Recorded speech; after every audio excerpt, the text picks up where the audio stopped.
কিভাবে বুঝবে একজন অভিভাবক এটি নিউমোনিয়া? বুকের পাঁজরগুলো ভিতরের দিকে ঢুকে যায়। নিউমোনিয়া কি কারো মৃত্যুর কারণ হতে পারে কিনা? টোটাল যে শিশু মৃত্যু হয় তার 5 ভাগের 1 ভাগই কিন্তু হচ্ছে এই নিউমোনিয়া দ্বারা। প্রত্যন্ত এলাকাগুলোতে আমরা দেখি অভিভাবকরা ফার্মাসি থেকে বিভিন্ন ধরনের সিরাপ নিয়ে বাচ্চাটিকে খাওয়াচ্ছে। জরুরি ভিত্তিতে তখন হাসপাতালে নেওয়ার জন্য প্রয়োজন। হাঁচি কাশি সর্দি এটা তো সবারই প্রায় লেগে রয়েছে, কিন্তু অনেক ক্ষেত্রে দেখা যায় যে এটি নিউমোনিয়ার উপসর্গ হিসেবে বহিঃপ্রকাশ হচ্ছে, কিন্তু প্রাথমিক অবস্থা অভিভাবকরা বুঝে উঠতে পারছে না।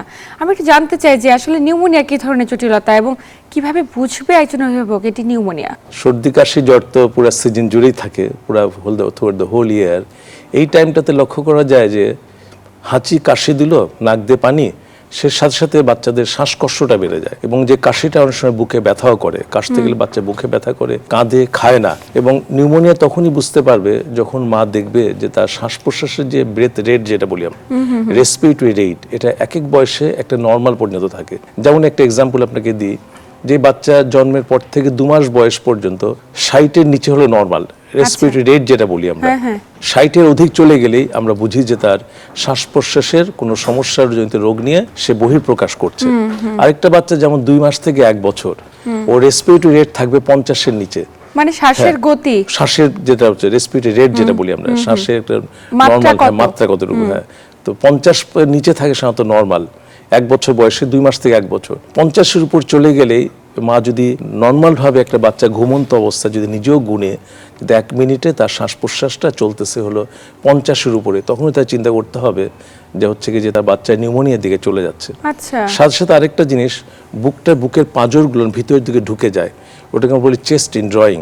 তখন বোঝা হবে যে এই বাচ্চাকে আর বাসায় রাখা যাবে না। কিছু কিছু ইন্টেলিজেন্ট মা অনেক সময় দেখা যাচ্ছে কি যে বাসায় ইদানিং করোনার জন্য অনেকে পালস অক্সিমিটার রেখে দিয়েছে, হাতে বাসায় রেখে দিয়েছে অনেক বাচ্চা, কিন্তু তারা অনেক সময় যদি দেখে যে সিচুয়েশনটা 95-এর নিচে নেমে গেছে, দ্রুত শ্বাস প্রশ্বাস চলছে, তারপর যে বুকের পাঁজরটা ভিতরের দিকে ঢুকে যাচ্ছে, তখন বুঝতে হবে যে বাচ্চাটা বাসায় রাখা যাবে না, জরুরি ভিত্তিতে তখন হাসপাতালে নেওয়ার জন্য প্রয়োজন। আর 1 বছরের উপরে যে বাচ্চাগুলো 1 বছর থেকে 5 বছর, সাধারণত এই সময় বয়সেই, জন্ম থেকে 5 বছর বয়সে বাচ্চাদের সাধারণত এই নিউমোনিয়াটা বেশি হয়। যদি কিনা দেখা যাচ্ছে যে 40-এর উপরে, 40 এবং তার চেয়ে বেশি রেসপিরেটরি রেট 1 বছর থেকে 5 বছর বাচ্চার, তাহলে বুঝতে হবে যে তার শ্বাস প্রশ্বাসের দ্রুততা বেড়ে যাচ্ছে এবং এটা খারাপের দিকে চলে যাচ্ছে, তখন হচ্ছে হাসপাতালে নিয়ে যাওয়াটা প্রয়োজন।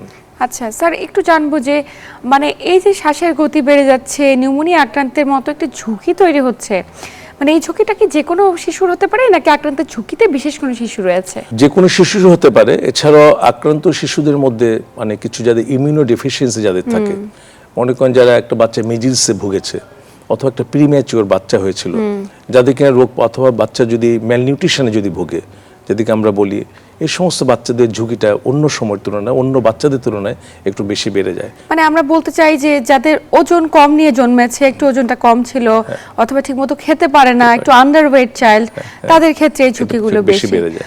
স্যার, একটু জানতে চাই যে একটা বাচ্চা যখন নিউমোনিয়া হয়ে যায়, নিশ্চয়ই চিকিৎসকের উপর আস্থা রাখাটা জরুরি, কিন্তু আমাদের দেশে অধিকাংশ প্রত্যন্ত এলাকাগুলোতে আমরা দেখি অভিভাবকরা চিকিৎসকদের কাছে না গিয়ে ফার্মাসি থেকে বিভিন্ন ধরনের সিরাপ নিয়ে বাচ্চাটিকে খাওয়াচ্ছে এবং একটা সময় পরে জটিলতার মাত্রা অনেক তীব্র হয়ে যায়।